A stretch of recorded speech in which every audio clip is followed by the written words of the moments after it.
What does it mean to be a Palestinian citizen of Israel? Welcome to Connections, the Arab Studies Institute interview program.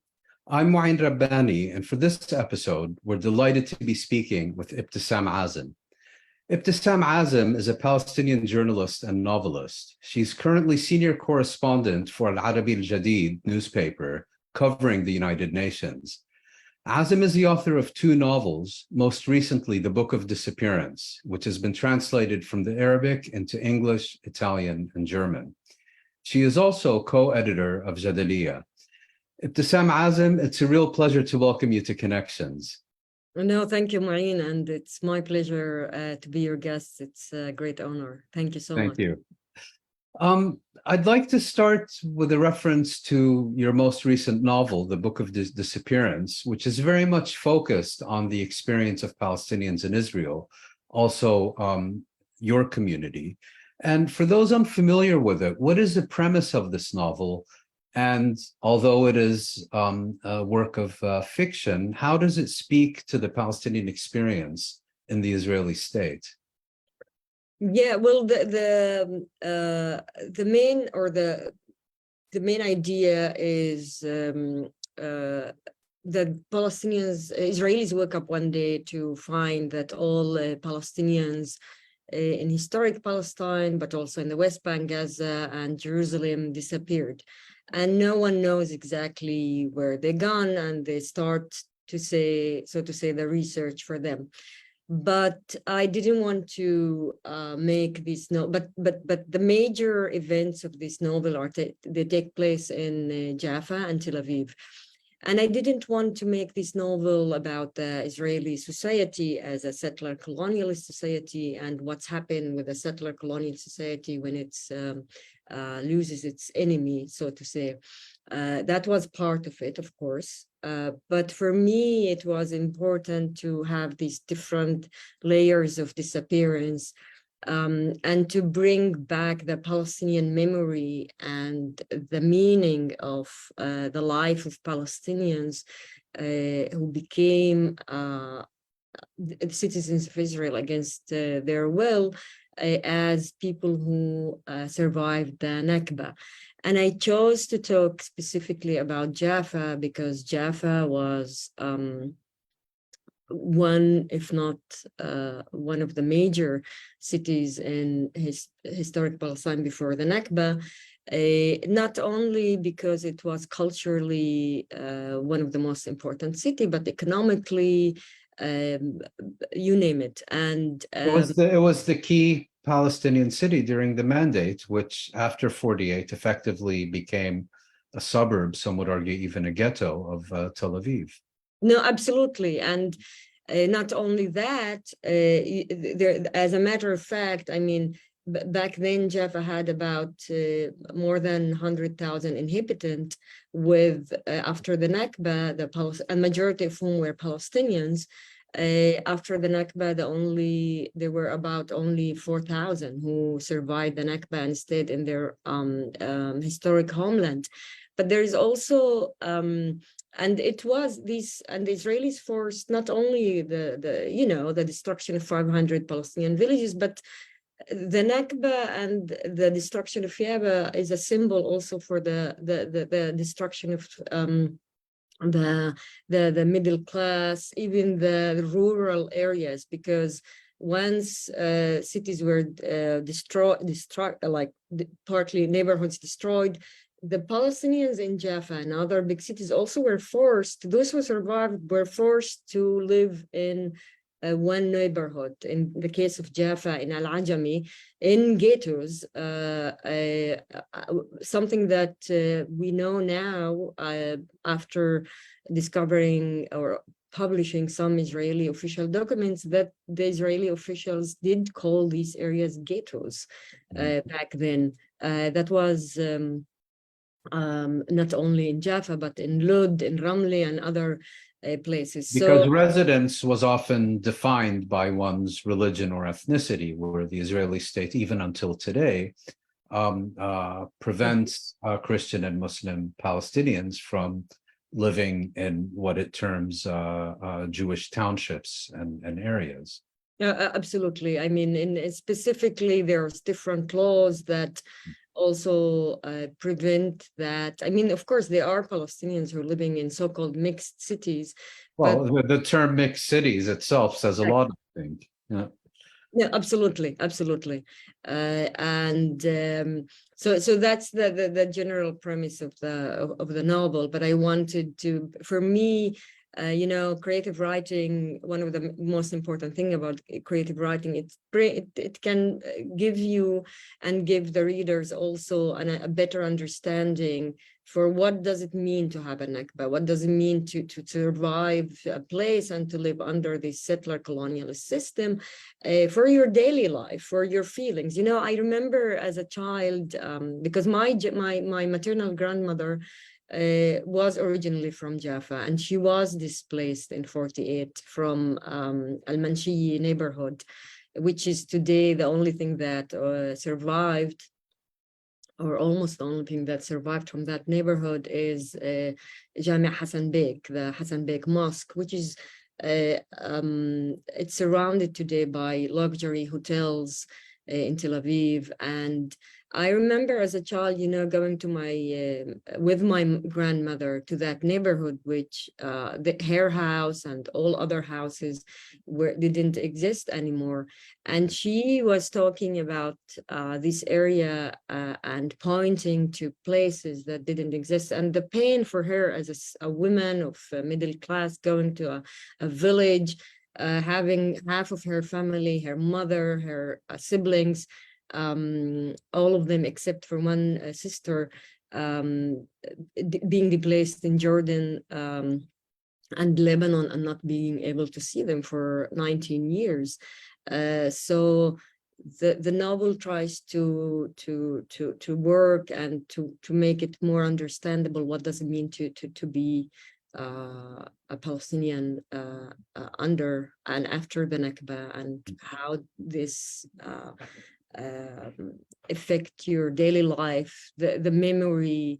Because I mean, the Nakba was a national Palestinian catastrophe, but of course, it also affected different communities in very different and specific manner. And your novel, The Book of Disappearance, is about how specifically it affected those Palestinians who were not expelled and became citizens of Israel, and as you said, would go to places and revive memories of places that had literally disappeared. And now, if we move past 1948, Palestinians in Israel have for decades asserted that their status as citizens of the state does not entitle them to equal rights with Jewish Israelis, and that the reality is one, as you mentioned, one of colonialism and apartheid. They often refer to themselves as second or even third-class citizens of the Israeli state. What features of Israeli law and legislation do you consider most relevant in this respect? Yeah, I mean, there are many, and there are a lot of Palestinian scholars, also NGOs, who point out, who work on legal issues like Adala, the Legal Center for Arab Minority Rights in Israel. Which is based in Haifa. Haifa, exactly. And I mean, they do a great job on different aspects. But the interesting thing about, I mean, and for those who don't speak Arabic or Hebrew, they can find their studies, their petitions, they can find them also in English on their homepage. So so a lot of legal scholars, including also scholars in Adala, point, for example, for the issue of self-definition of Israel as a Jewish state.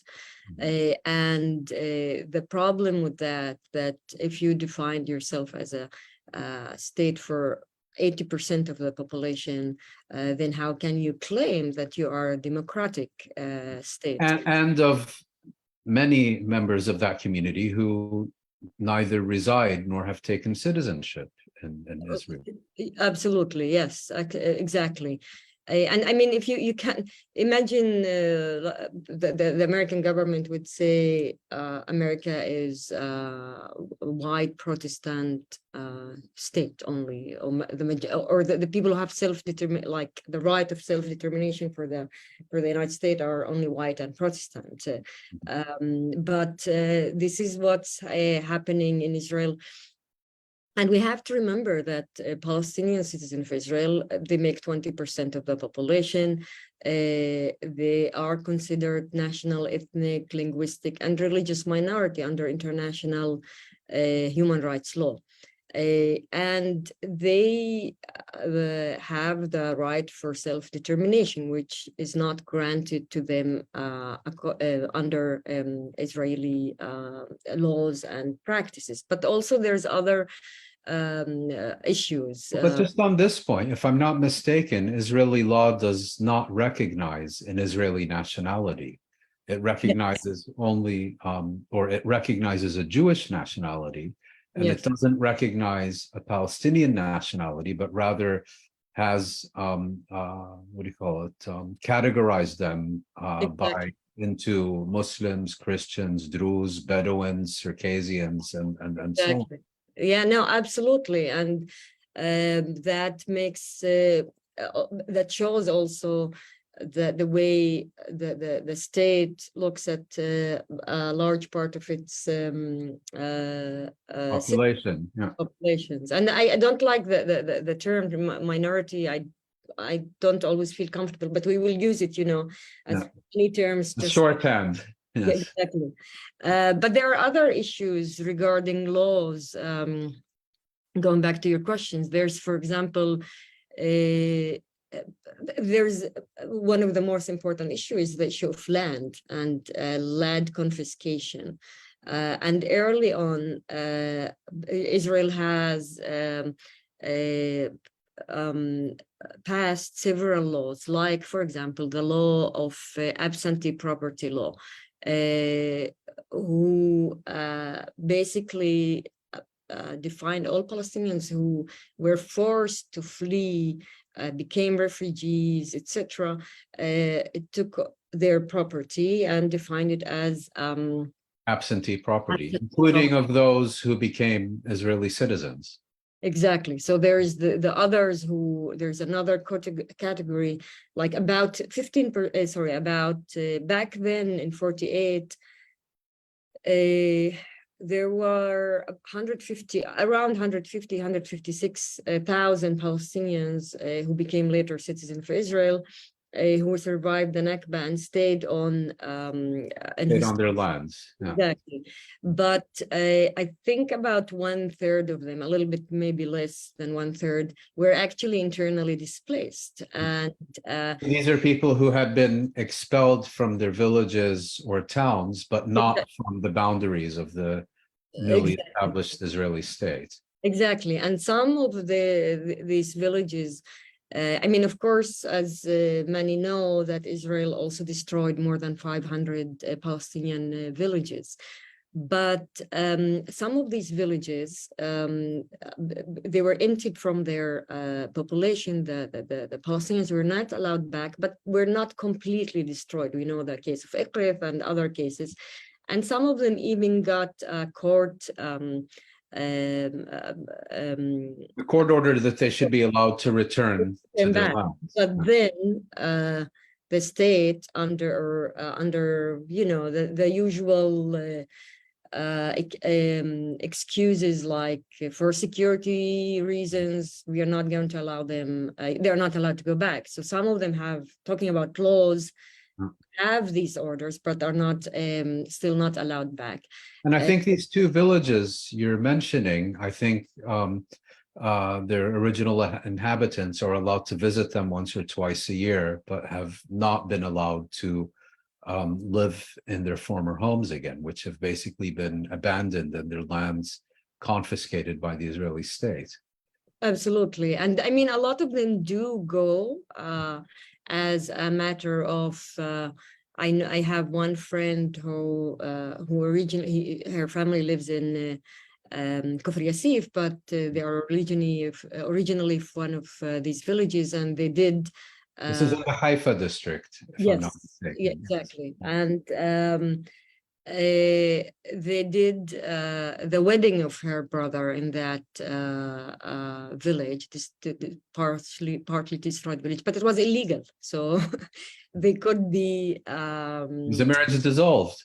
no, it wasn't, but they could have came and dissolved the party, to say, so to say. So the inhabitant of, I mean, the people of these villages insist in going back, on trying to commemorate, and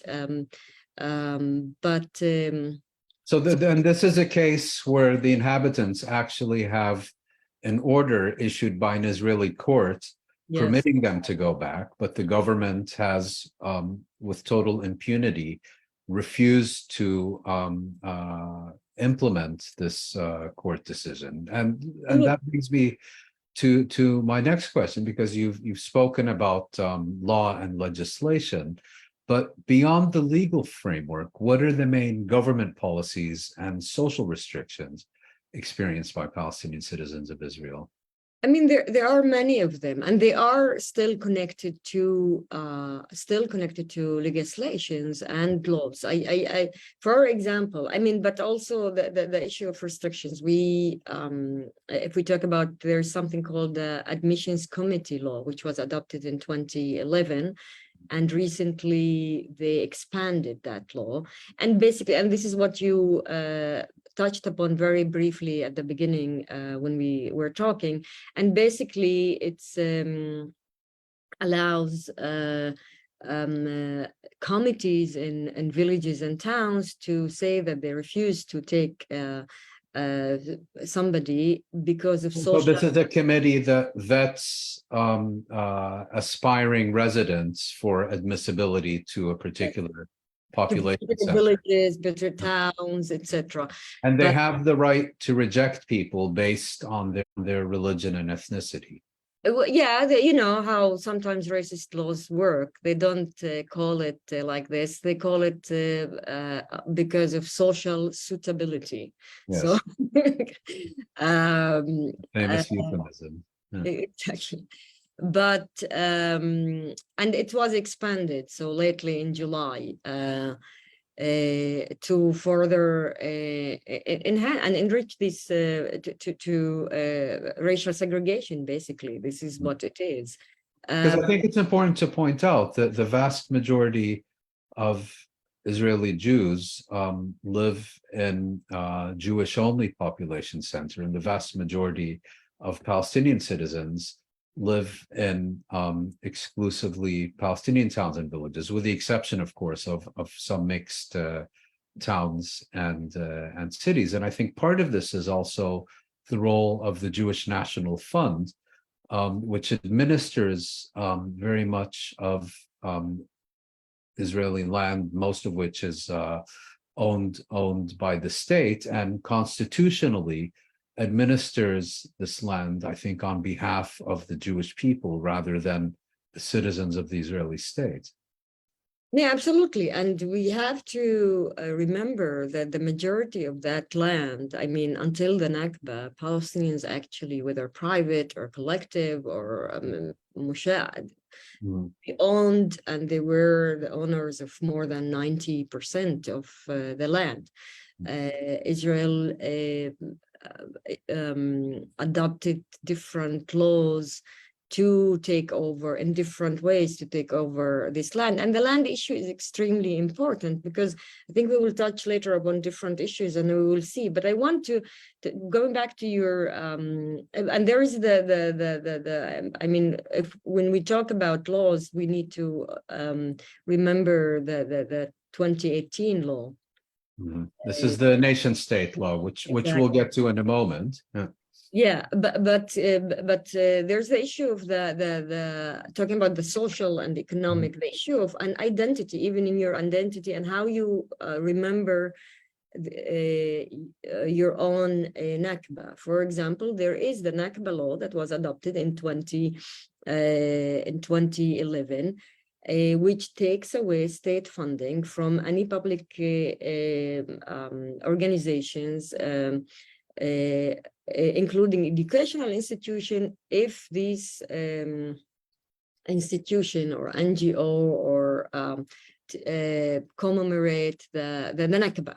And what does that mean? I mean, it means that you are, as a Palestinian, is not even allowed to preserve, to commemorate the 700,000 Palestinians who were forced to flee their homeland. You're not allowed to, your people, basically, you're not allowed to, you're not allowed to get funding if your organization commemorate that. It's a bit like the United States and some parts here trying to deny funding or fire teachers and so on who commemorate the experience of slavery. Exactly, and absolutely, and there is a lot of, I think there is a lot of similarities between the two settler colonial, well, of course, with a lot of differences between these two systems. Absolutely. But I want to point out to additional thing, and that the issue of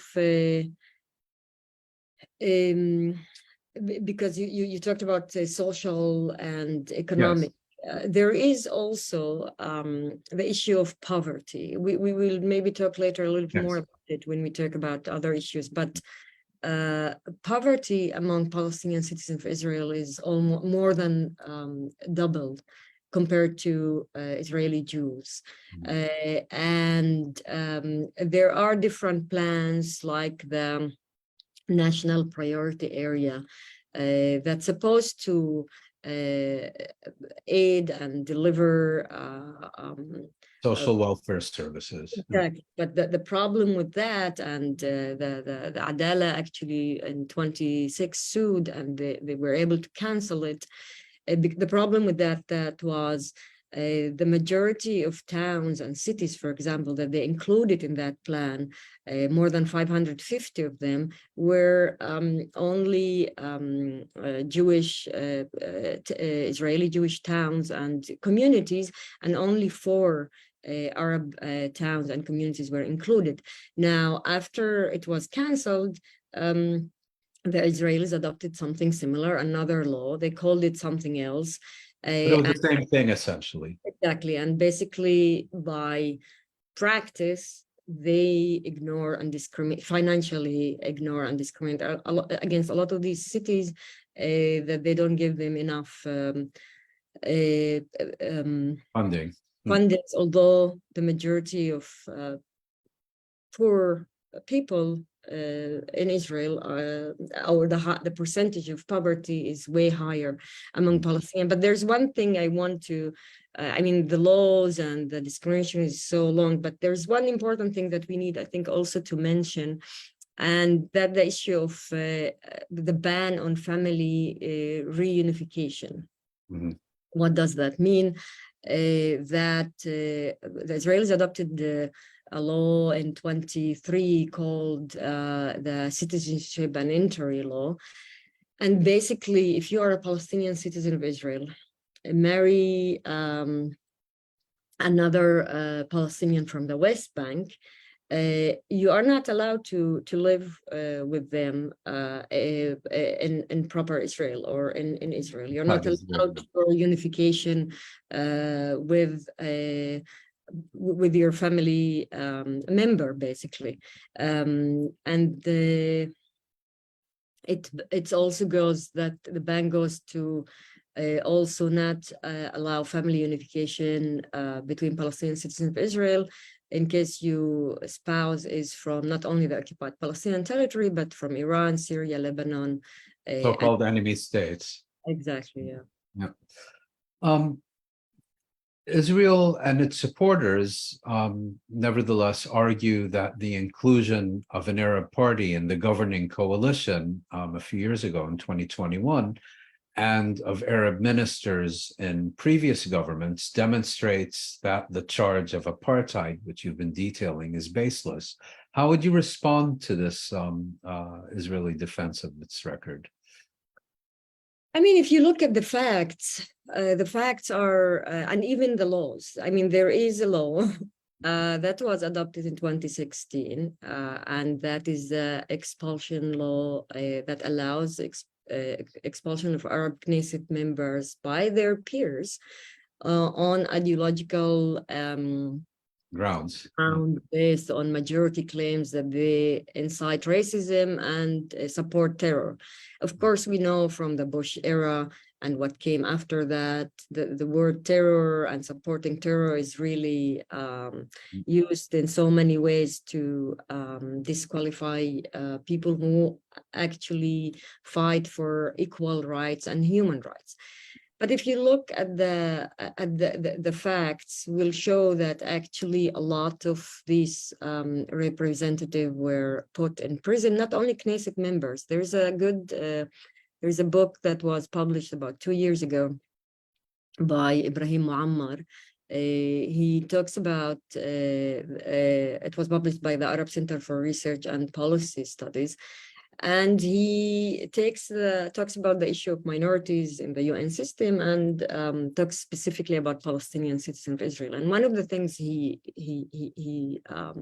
lists there is also the issue of several issues. For example, he says that there is more than 55 laws that discriminate against Palestinian citizens of Israel. But on the Knesset thing and is the Israeli parliament. Yes. So, for example, there are, if you take, there are several cases. I mean, despite the fact that a lot of Knesset members are supposed to have immunity, but we know for a fact, like for the famous case in 2001 with Azmi Bishara, when the Knesset voted to lifting his immunity and in order to bring charges against him for 2 speeches he did in Al-Fahim and other places, for also facilitating visits between. If I'm not mistaken, it's a crime, or at least a disqualifying condition, to deny that Israel is a Jewish and democratic state. Am I right?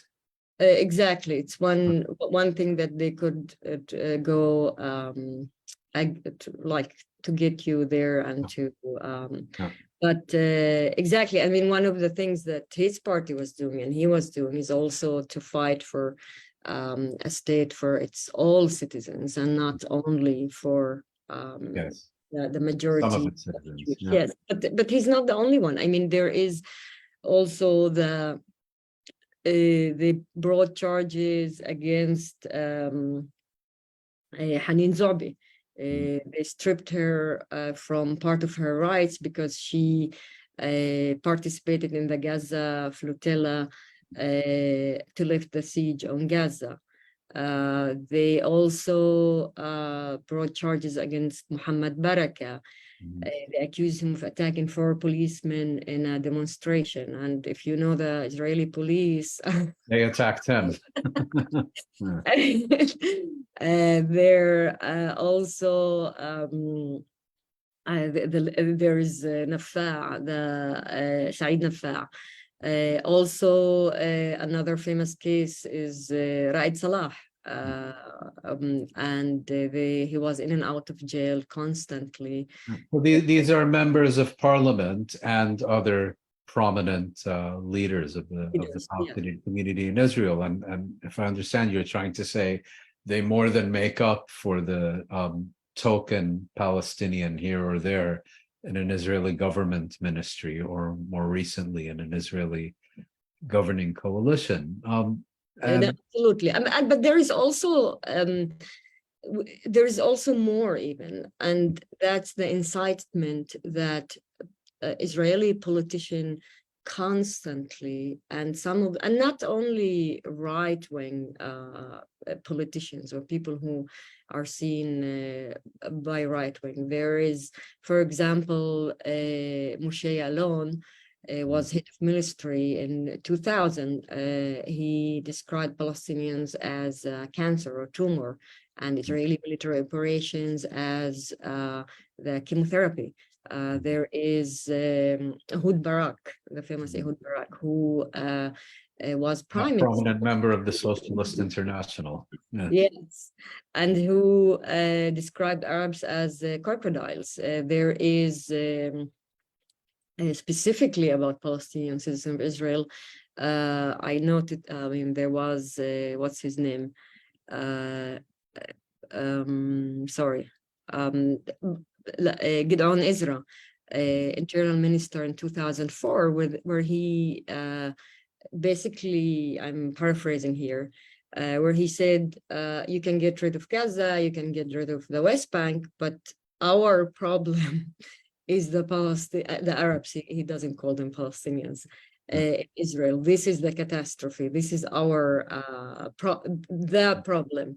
And of course, often Palestinian citizens of Israel by politicians and non-politicians in daily life described as a demographic threat, taking bomb, etc., etc. So their very existence is seen as a threat by the Israeli state. And I think also, you mentioned incitement by politicians, but I think even by prominent academics, one example being the leading Israeli historian Benny Morris, who in an interview suggested that the problem in 1948 wasn't the Nakba, but that it wasn't sufficiently comprehensive, and therefore you have the remnants of this community, which, as you said, are now being described as a malignant tumor in need of chemotherapy and so on. No, absolutely. And talking about Benny Morris, that interview back then was actually one of the reasons why I wrote the Book of Disappearance. So okay, so there is a connection there.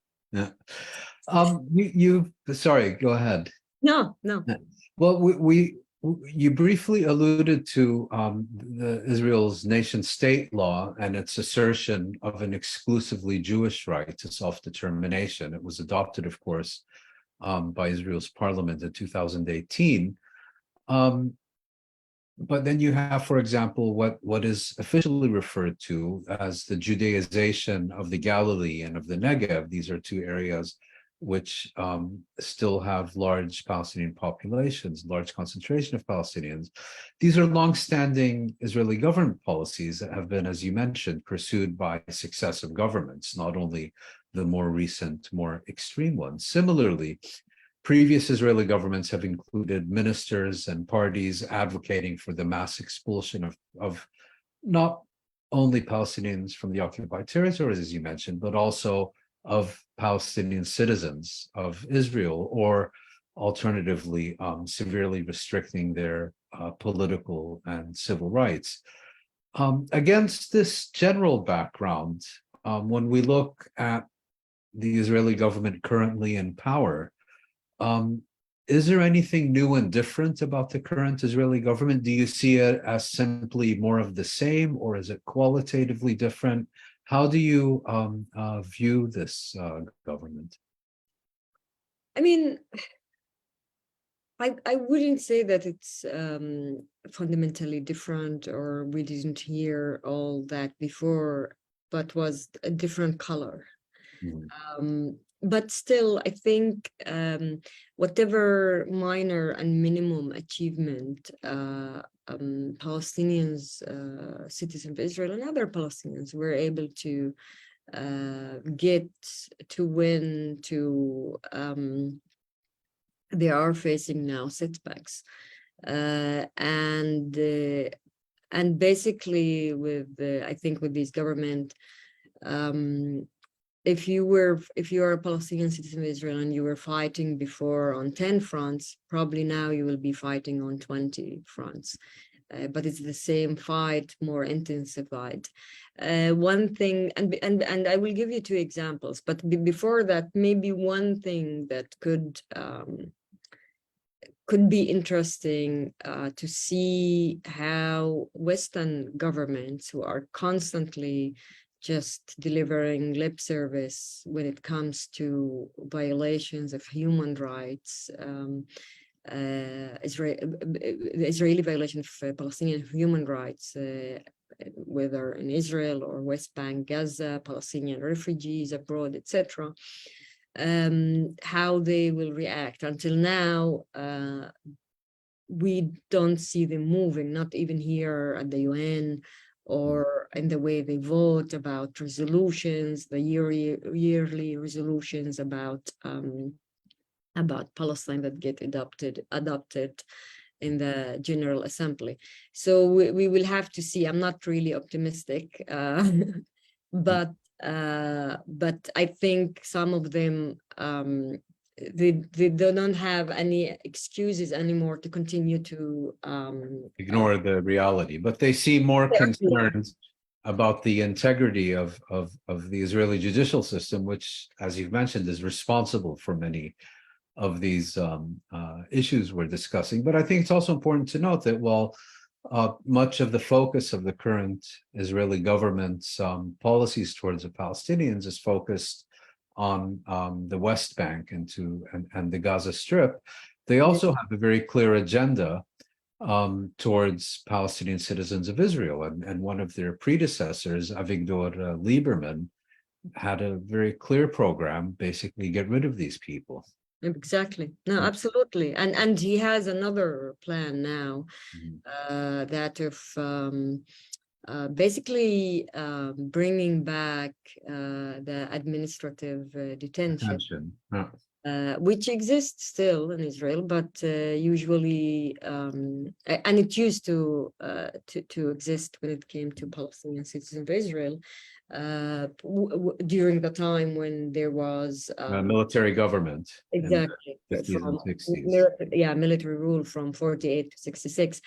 But now that still exists in the West Bank, so they can basically, for people who don't know, that they can detain people without any charges 6 months and renew that. And there is hundreds of children every year, Palestinian children, mainly from the West Bank and East Jerusalem, who are there. So what they want to bring this back also to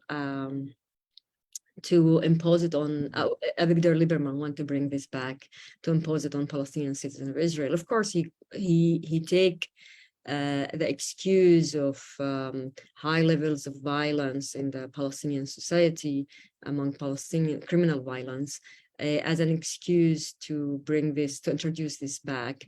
And basically what he wants to do, 6 months indefinitely renewable detention without charge or trial.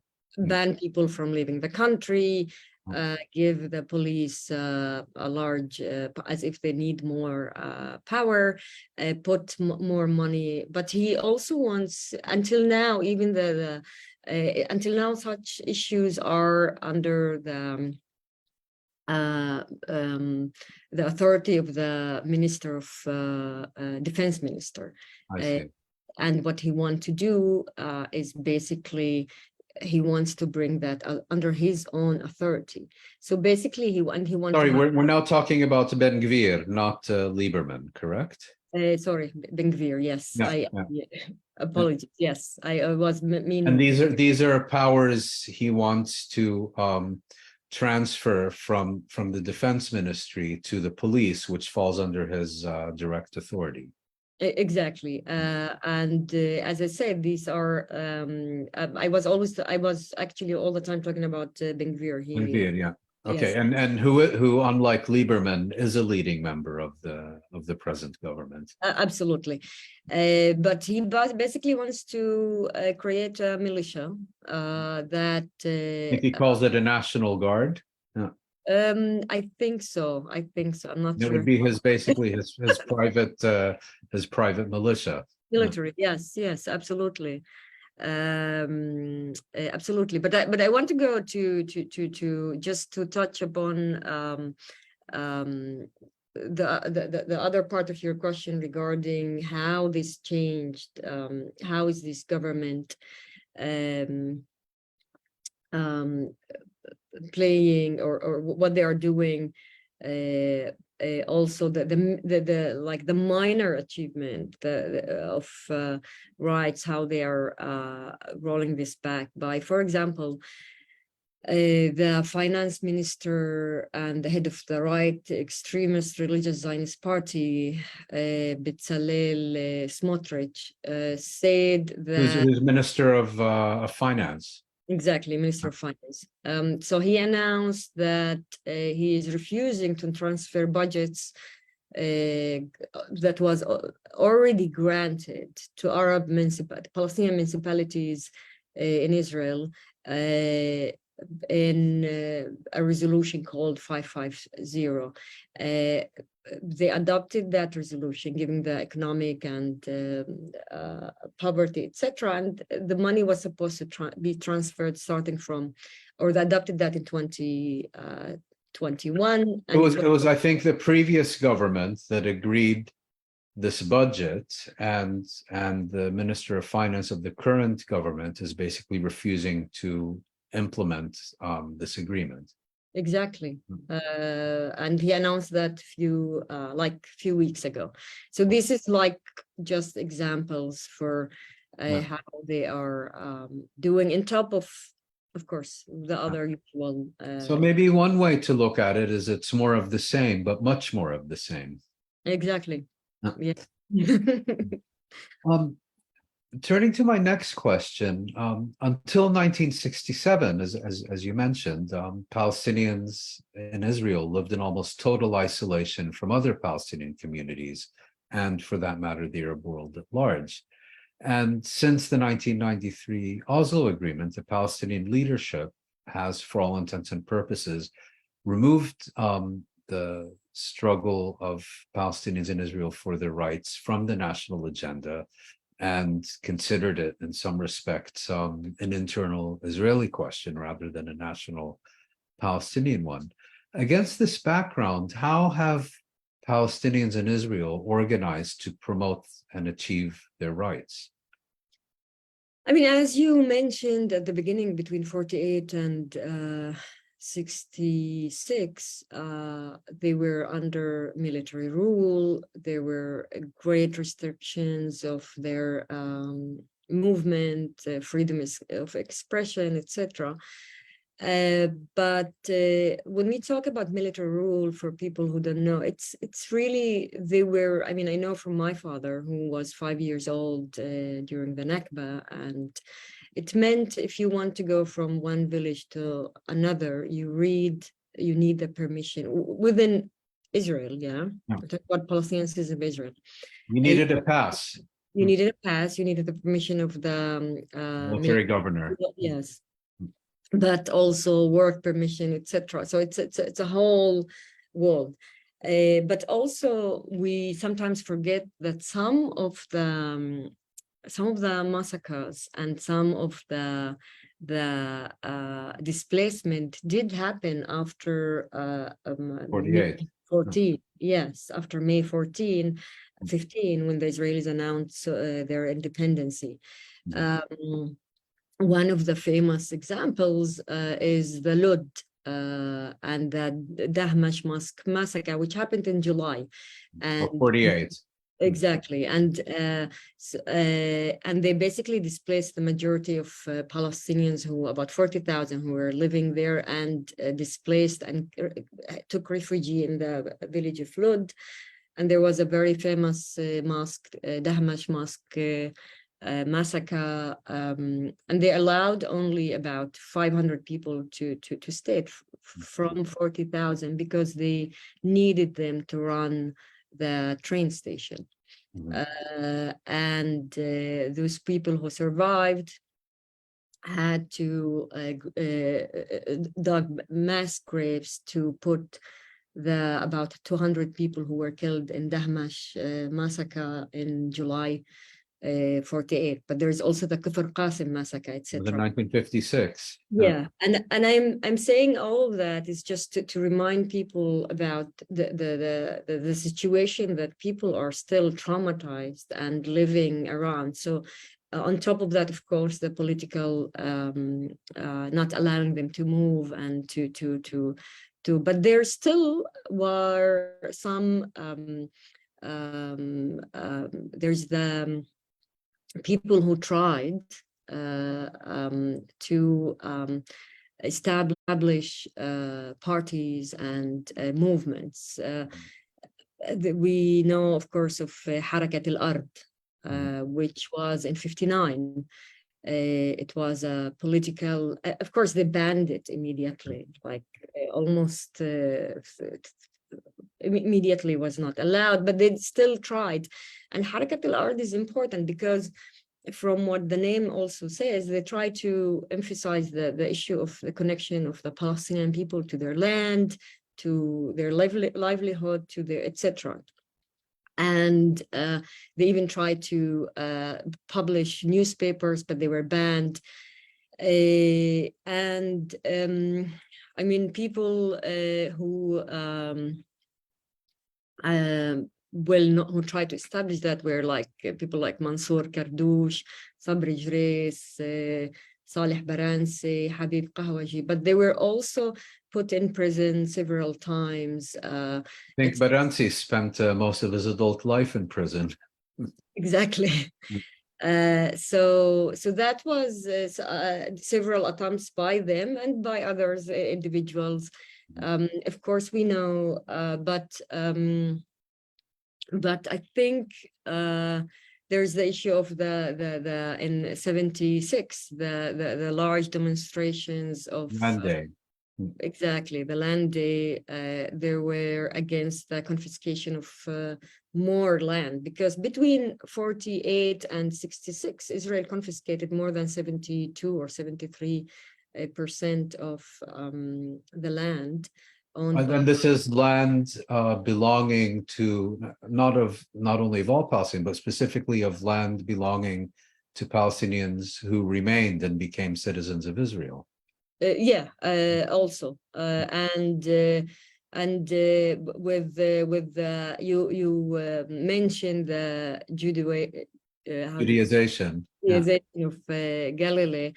The plan, so back then the majority of the people who live in Galilee, and until now I think it's 50-50, the Israelis tried to confiscate a huge number of dunums, and there were demonstrations against that that ended up having the Land Day that is commemorated by all Palestinians and not on March 30th, I believe. Exactly. But then we also have, I think the first Intifada and the second Intifada affected a lot of the organizations and and of course the war in 67 and the re-meeting of Palestinians after the Naksa with each other. And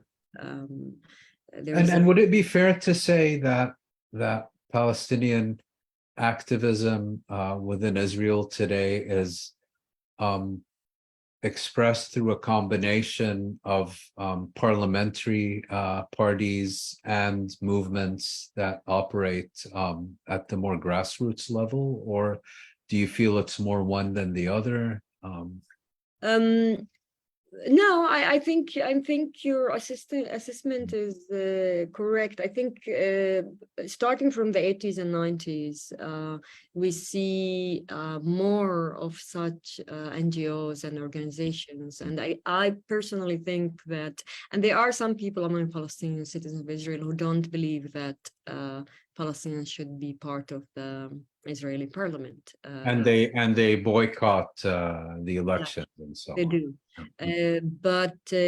But organizations like Adala, Musawa, Al-Qaws, which works on LGBTQ plus issues, Mad Al-Karmel, which is a research center for social research center. There's Women Against Violence, the Galilee Foundation, there's the Akirat. So there is a lot of NGOs that try to, and there's a lot of some small and local communities. And by the way, Harakat al-Ard that we mentioned before, it did establish about 15 cultural clubs in different Arab cities. And I remember where I grew up in Taibe, because Saleh Baransi was from Taibe, from my town. That they had such a club, and it was very important. And you have Harakat al-Ard, you have Abna al-Balad, you have elements of the Islamist movement who as you said, reject parliamentary politics and participation in Israeli state institutions. And you have others, most prominently, I think, the communists who have Yes, argued for participation in these absolutely. Yeah. institutions. I'd now like to turn to a subject that's very much in the news these days, and that is the dramatic rise in the murder rate within the Palestinian community in Israel. I'd like to start by asking, what is the nature of this crisis? Should we see this as a purely criminal phenomenon in which organized gangs are settling accounts? Is it related to state policy and the role of the security agencies in Palestinian communities? What in your view, is the nature of this crisis? It's a very interesting question. I started being interested in that subject. I mean, also actually for my own writing on that subject. Because I think you're writing a novel about this issue now. Yeah, yes, exactly. But one of the striking things for me when doing and I wrote recently an article that wasn't published yet for an Italian magazine, but should come out soon about that subject. And a lot of research that came out lately says that there is absolutely a connection, political connection to these extremely high numbers of crimes. And to make people better understand what we are talking about, the numbers are really crazy, like statistic. And some of them are official Israeli numbers, like from the Israeli government. For example, the Institute for National Security Studies, the Israeli Institute, says that Arab citizens make up about 1/5 of the Israeli population, but they are involved in 93% of shootings incidents and 64% of murders, 61% of arson incidents, 56% of weapons offenses, etc. So the list is large. And most of them unsolved murders, which would be inconceivable if this was taking place in the West Bank.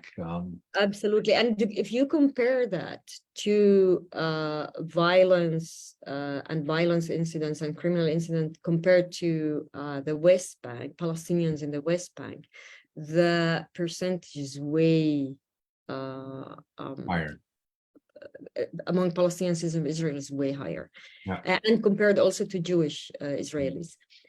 But one other, there is a study that was published by Baladna. It's an independent association for Palestinians and Arab youth organizations. It's a very long study. It's a very interesting study. It was published recently, less than a year ago.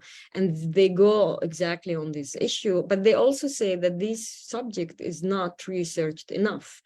And it has its roots and causes in the policies of the state. And they point out, and this is something interesting, Taipei, my hometown, was one of the towns that, as a child, when I grew up, there was a lot of violence and drug dealings, etc. Talking about the 80s and the 90s. But that was not widespread. It was in Taipei, in neighborhoods, in Lod, in Jaffa. But what we have today, it's actually an epidemic of violence. You have, and the study by Baladna and other studies, other Palestinian researchers note that we saw after the second Intifada, after 2005. After the end of the Intifada, one of a sudden it was possible and just as a reminder, there were 13 Palestinians, citizens of Israel, who were killed when when the uprising started in exactly. September 2000.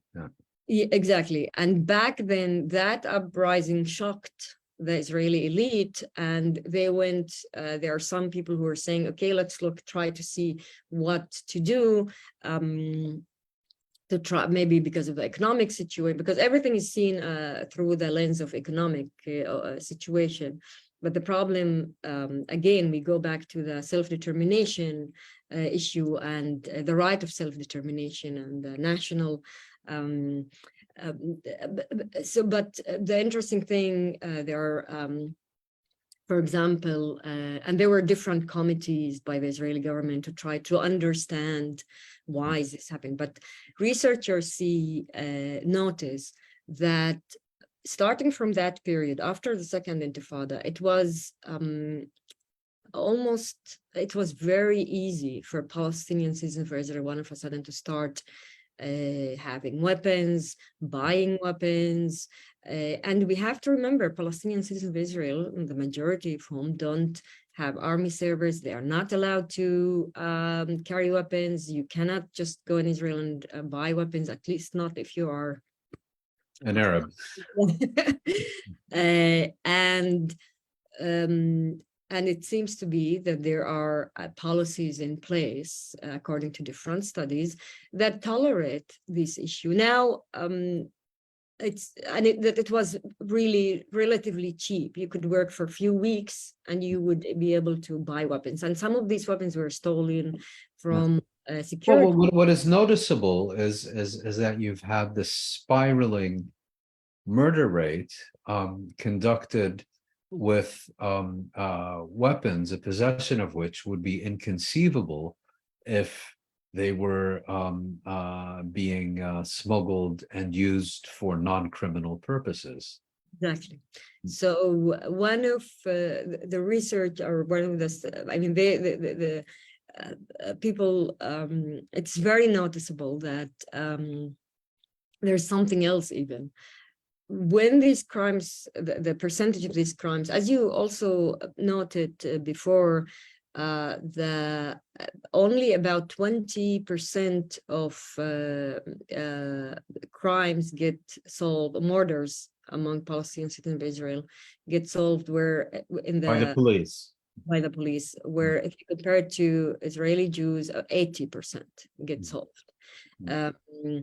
And I read a statistic that says it's about, if you are a Palestinian citizen of Israel, you are 30 times possible that you will be more injured, likely to be a victim of crime or murder, etc. But going back, just to interrupt you, and you, if I understood what you've been saying correctly, you're placing this in the broader context of a response by the Israeli state to the widespread participation of Palestinian citizens of Israel at the outset of the Second Intifada, and then again in the Unity Intifada 2 years ago, and you're suggesting that this is at least in part a way that the state is either turning a blind eye or encouraging this process of disintegration in order to keep this community weak and marginalized. Absolutely. This is what research suggests. This is what also Baladna study suggests, and other studies, other researchers. And there is nowadays organized crime that widespread in all different towns and cities. Which is also said to have all kinds of connections to the Israeli security forces and intelligence services, and are basically being allowed to operate in exchange for services they're providing. Exactly. And also, I mean, there is all this complicated issue. And remember what we talked about also before about poverty, the percent of poverty among and one of the studies also shows that there were after the Second Intifada, Israel passed more than 20 laws discriminating against Palestinian citizens of Israel. and had a real impact on their livelihoods and economy. Absolutely. And if you go, I mean, if we go back to the issue of land, nowadays, Palestinians, there are thousands. I think one of the numbers I read was that there's about 30,000 Palestinian houses in Israel that built without Permits. Yeah. And there are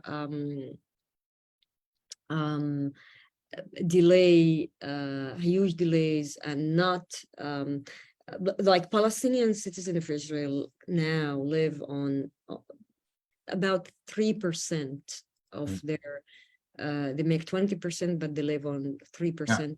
And this again is kind of the ethnic or religious, or however you want, national allocation of living space. Absolutely, absolutely, and whenever there is also so-called economic improvement, you don't see these